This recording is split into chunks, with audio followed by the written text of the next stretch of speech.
How would you analyze what you're hearing in response to this murder from the left?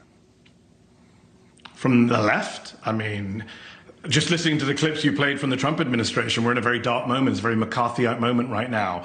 I've been listening to your show. You made a lot of good points. The biggest point I think you've glossed over is the crackdown on free speech, this targeting of people for their views. I thought Charlie Kirk was supposed to be a free speech martyr. Why are the right using his death to crack down on free speech and American rights and go after this amorphous left?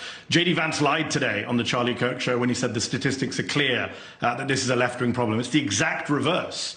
Right, exact reverse. You look at the ADL Center for Extremism, which looked at 444 people killed by extremists between 2013 and 2022, 75% of them by the right. You look at the University of Maryland study that was done for their terrorism center, which found that from 1948 to 2018, right-wing extremists more likely to carry out violence than left-wing extremists. You look at the head of the FBI, who Donald Trump appointed, Chris Wray, who said the #1 domestic terror threat in this country comes from religious and racially motivated extremists, specifically white supremacists. You can keep going. The National Institute for Justice found that the majority of incidents since 1990, violent terroristic acts, were right-wing extremists. The single biggest day of political violence, Chris, in our lifetimes in this country was January 6th, 2021, when right-wing extremists attacked the Capitol, injured police officers. They were ideologically motivated. You and I agreed it was an insurrection at the time. So it's bizarre for Vance to go on TV or go online and say the exact opposite of what both the official statistics say and the think tanks say. All of our evidence tells us. I mean, there was a Democratic lawmaker, Chris, I don't know how many times we have to say this, who was murdered in her home with her husband